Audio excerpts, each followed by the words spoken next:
yo he repetido constantemente en mis clases es que no hubo una clase dirigente, no hubo un grupo cohesionado, como bien señala Guyen, para tomar las riendas de este proceso de manera unificada. Por eso es que se tendría que hablar de las independencias o de los procesos, porque respondió a intereses de distintos grupos. Y en función a estos intereses es que se generaron también estos miedos.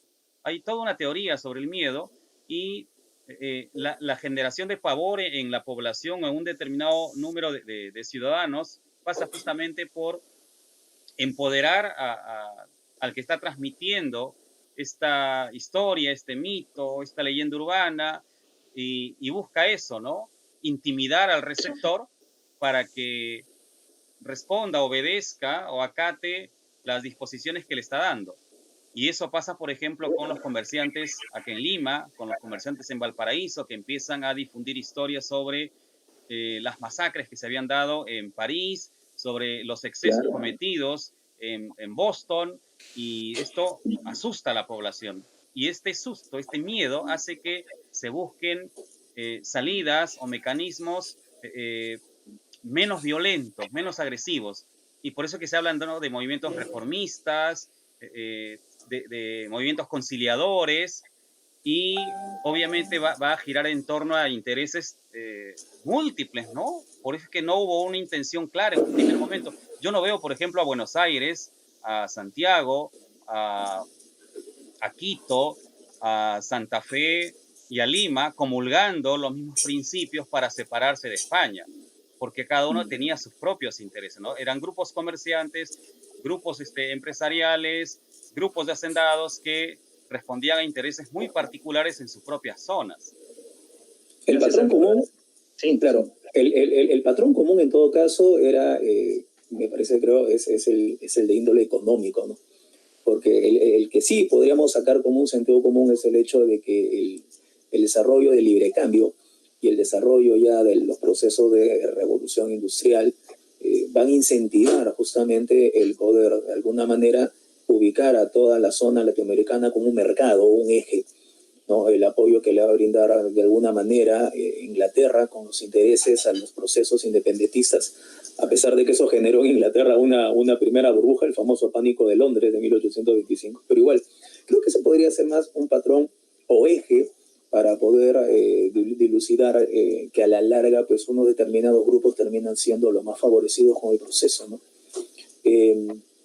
Pero sí, definitivamente son procesos regionales, como Henry recordará el famoso debate de si la independencia fue concedida o no concedida, otorgada, que suscitó pues muchos interesantes encuentros historiográficos en la década de los 70, de los 80 y de los 90, ¿no? Porque a la larga pues la historiografía burguesa nació justamente con esa idea de justificar, ¿no?, el proceso de cambio a través de los miedos, ¿no? A finales del siglo XIX, esa historiografía, que parte también del movimiento nacional o nacionalista, buscaba de alguna manera preservar ese mito de que se tenía que acabar con lo antaño y con lo antiguo para crear algo nuevo. Difícil en todo caso buscar un patrón ideológico en común, ¿no?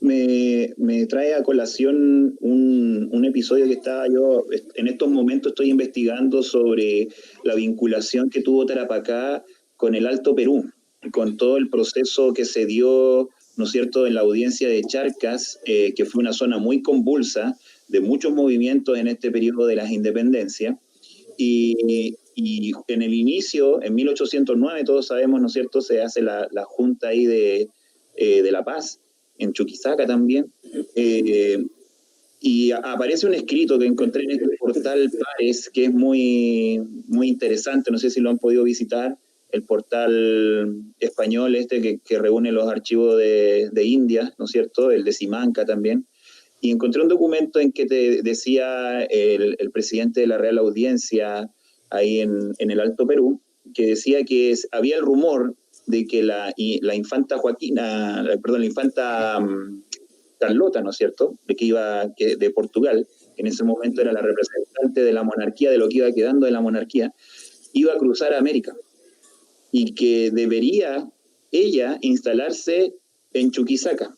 porque es la ciudad más importante de la zona americana. Entonces ya comienzan a levantarse estos discursos, ¿no es cierto?, de que mi ciudad es más importante que la tuya, Chuquisaca es más importante que Lima, Lima es más importante que Valparaíso o Santiago, y comienzan a haber estas rivalidades en el momento incipiente del periodo juntista, que es el periodo inicial de las independencias. Entonces, después ya eso se va a manifestar obviamente con más fuerza cuando ya se hayan desarrollado la independencia y comiencen a construirse los Estados-naciones. Claro. A ver, saludar a nuestros seguidores. Están participando. Algunos chicos quieren ingresar a la sala. Lamentablemente esta es una conversación cerrada aquí en mi sala y no, entre amigos y no podemos permitir el acceso. Las disculpas del caso por ello, pero me comprometo a organizar una sala en la que puedan ingresar mucho más participantes y podamos interactuar entre todos en un Meet o en un Zoom. Bueno, ya que han ingresado a este punto, vamos a una segunda parte, un segundo bloque. ¿Cómo es que se organizaron en América Latina en algunas regiones, las que ustedes quieran mencionar? Sé que Paulo es especialista en movimientos del sur, del Alto Perú. De repente puedas compartir algo de tu experiencia en esta investigación que has hecho. Sí, claro. Bueno, me inicié yo cuando fui a España, tenía que obviamente desarrollar una investigación para la tesis, y yo sentía que la zona sur del Perú no había sido tratada en todos los espacios territoriales que tiene esta zona. Entonces comencé a investigar. Sé que Castilla era tarapaqueño, ¿no es cierto? Era nacido acá. Entonces comencé a investigar cuáles fueron las acciones que tuvo Ramón Castilla, que estuvo también en Chile, combatiendo a favor del ejército realista. Entonces pasó de ser un reaccionario a después ser un rebelde. Entonces hay toda una historia, ¿no es cierto?, que cruzó a Argentina, a Brasil y después ingresó a Perú y se volvió, ¿no es cierto?, al bando patriota.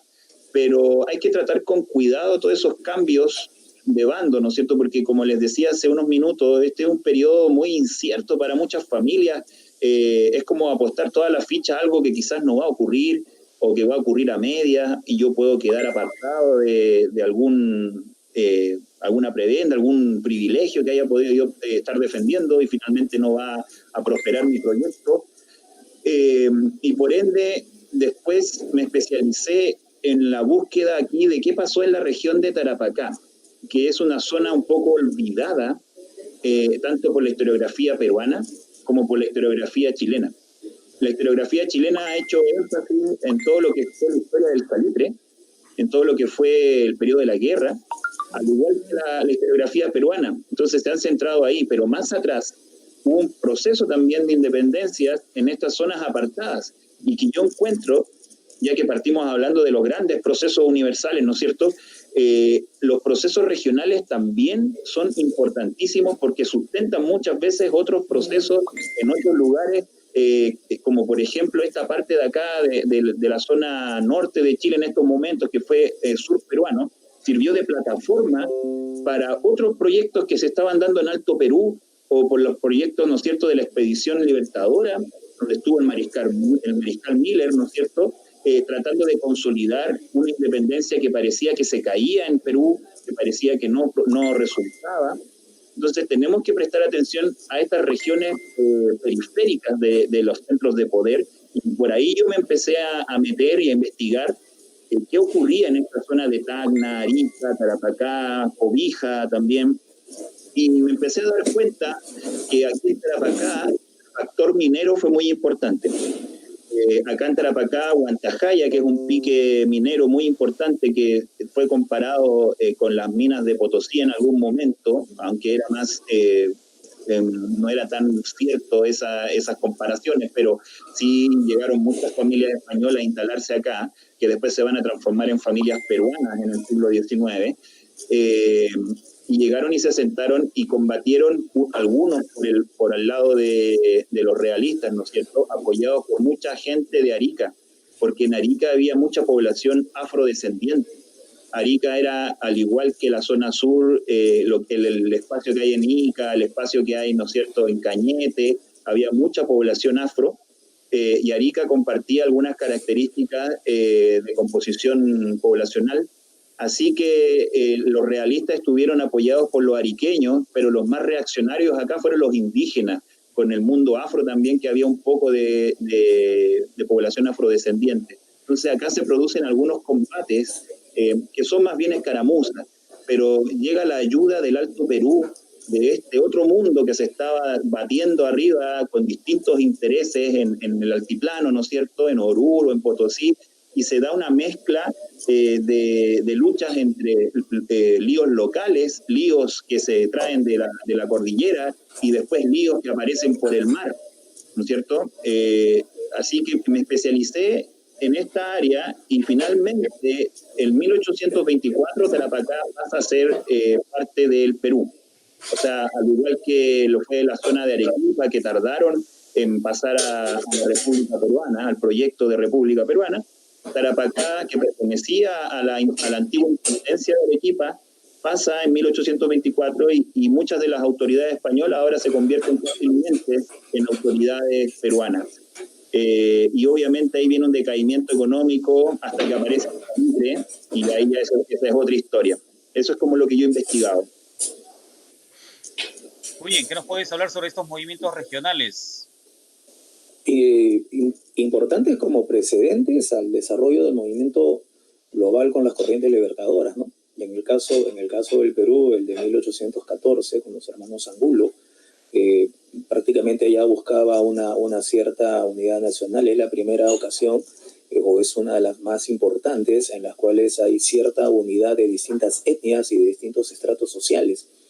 El brigadier Mateo Pumacahua, curiosamente, justo como lo señalaba Paulo, antes había combatido contra el movimiento de Túpac Amaru, pero luego se da cuenta, por las cuestiones políticas y los cambios que se habían dado en la audiencia del Cusco, que finalmente la necesidad de una separación con la monarquía era indudable, ¿no? Ahora, hay una muy importante cuestión ahí. Para algunos, incluso si este movimiento hubiese triunfado o hubiese tenido un mayor éxito, entonces la situación de las corrientes posteriores hubiese sido totalmente distinta, ¿no? Y definitivamente el proceso hubiese tomado otro curso. Pero la de los hermanos Angulo representa un primer intento de una verdadera unidad nacional, o por lo menos de un intento de poder unificar los distintos objetivos de los grupos vinculados a este movimiento propiamente, ¿no? Dime, Pablo. Ahí también es importante la conexión que toma el Cusco con el ejército libertador, ¿no es cierto?, argentino. Claro, el ejército en el Alto Perú. Sí, quizá también Cela, en Tacna, toma contacto, ¿no es cierto?, con Castelli, ¿no es cierto?, claro, hasta la derrota en Huaki. Entonces, hay una conexión entre territorios, pero cada territorio tiene sus dinámicas. No, y curiosamente, perdón, Pablo, ese fracaso por el intento de iniciar el proceso de independencia por el Alto Perú es lo que inspira finalmente a San Martín a que la única fórmula era atravesando la cordillera de los Andes y llegar primero a Chile, ¿no? Y ahí pasa finalmente. Ese proyecto de San Martín lo toma, no sé si sea tan cierto, yo alguna vez lo leí, que lo toma de un plan de invasión de Inglaterra, de Gran Bretaña, en esta parte, dado que se habían dado algunos intentos de invasión por Buenos Aires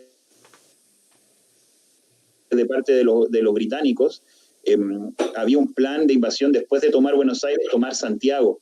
Entonces ese mismo plan, como de pinza por el lado sur, lo toma San Martín, que conocía lo que había sido combatir, ¿no es cierto?, contra los ingleses. Allá en la península ibérica, claro, junto con José de la Serna, junto con Joaquín de la Pezuela. El conocimiento que se tenían allá en la península ibérica va a ser interesante para los futuros compromisos y las reuniones y conferencias que se van a desarrollar acá en el proceso, ¿no? Curiosamente. Claro. Pero sí, definitivamente estos movimientos regionales van a ser un precedente importante para poder sentar en las poblaciones de esas regiones ese buscar participar o hacerlos participar de esta noción de separación, ¿no? Y ahí viene el tema de capturar el interés de las poblaciones originarias o mestizas originarias, ¿no es cierto? Y por eso viene estos discursos, por ejemplo, el de Bernardo Higgins, que llama a sumarse a los mapuches, ¿no es cierto?, en la lucha contra el español.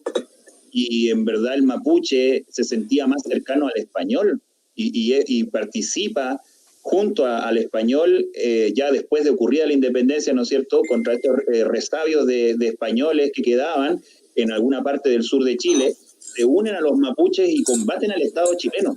Entonces, ¿por qué? Porque el mapuche había logrado cierta autonomía frente al español. O sea, perdón, claro, frente al español había logrado una autonomía, cosa que el chileno, en el Estado chileno, no lo continuaba. O sea, que, bueno, todos somos chilenos, ¿no es cierto? Comenzó a ser tabla rasa, todos se tienen que sumar al proyecto. En cambio, en el mundo colonial, el mapuche había sido reconocido con cierta autonomía en algunos límites, ¿no es cierto?, de la Araucanía. Entonces, por ahí viene también este llamado a sumar a la población originaria, a la población indígena, como es el importante caso de Mateo Pumacahua, que él cumplía por ese lado esa labor de sentirse identificado por ser parte de los originarios también en este nuevo proyecto.